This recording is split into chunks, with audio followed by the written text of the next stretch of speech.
More often than not, my WGU career so far has been a lot of just rolling the dice and seeing what happens. Works out though.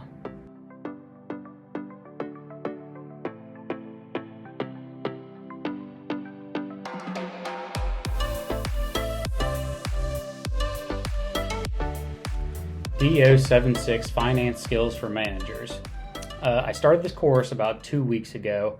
The reason I started the video out by saying what I said is because I took the PA last night and barely just a little sliver past it. And that was enough for my arrogance to be like, well, I'll just take it. I'll just roll the dice and take the OA and see how it goes. And I took it and passed it, but I passed it by this much, which isn't a very good margin. And that's about exactly what I passed the PA with too, which probably isn't the smartest thing.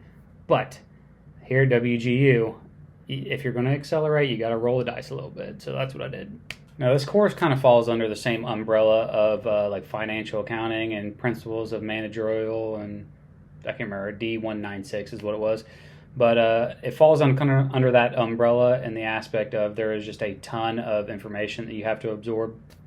If you were to go through the whole all the reading material and all the quizzes and everything, this course would probably take you 3 or 4 weeks, unless you got like a real large chunk of time each day to devote to it. But luckily, there is, I think, like 5 or 6 cohorts that are pretty good cohorts. You might be able to squeeze by this, especially if you've done like what I did and taken several business core classes leading up to this.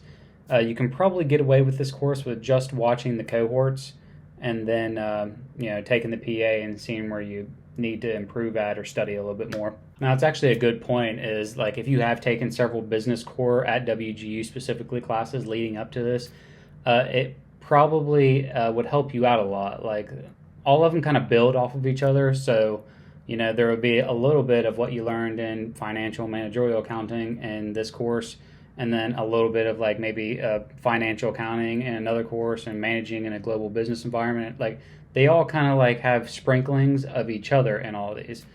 So, that every single class you take, which I guess is kind of the point of college, is, you learn a little bit more and it builds off of each other.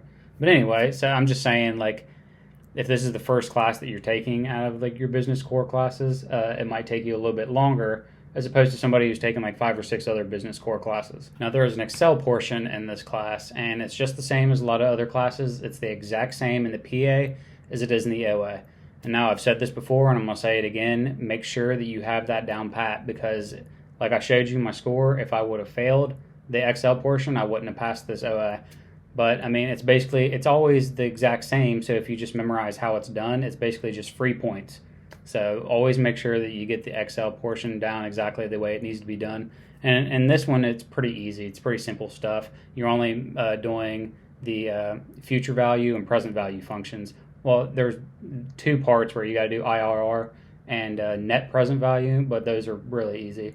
You got to just make sure that you know whether to use type O or type 1, which is type 1 is the beginning of a term or a section, and O is at the end of a period of time, I guess. But you need to make sure you know what type, and you also need to make sure you know whether you're putting in positive or negative values into the payments or the present values. And once you get into the course, you'll know what I'm talking about, but that's where you're going to trip up in the Excel portion is negative or positive values in the payments or present value part and future value part and the type. So you just need to make sure you memorize which one of those you need to put in.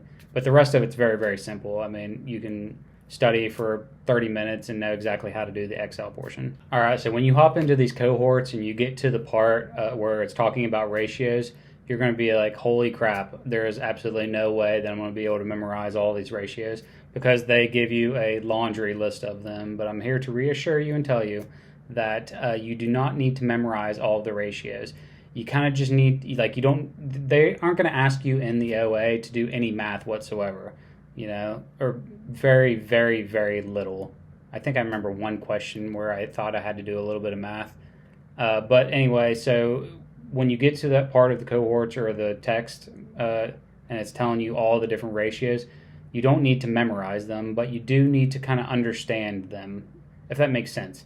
Like, you don't need to memorize exactly which one, does which and which ratio you use for this and that, but you do kind of have to have like a general idea of what the ratios are used for. Yeah, so I would just keep that in mind. You don't need to memorize every single one of them down the T. You just kind of have to have a general idea of how they're applied is the only advice that I would give.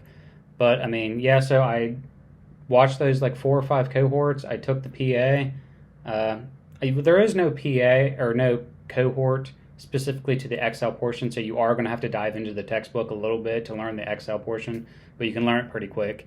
But after you learn the Excel and you watch those cohorts, I would just jump straight into the PA, and then when you get your PA feedback, I would just look to see what I didn't do well on, which is what I did, and then I went and took all the quizzes for the sections that I didn't do well on, and I spent about 2 hours on that, and then took the OA and passed it. Didn't pass it very well, but I did pass it. But like we say, you have to take some risks to accelerate. You're going to spend forever on WGU if you try to just memorize.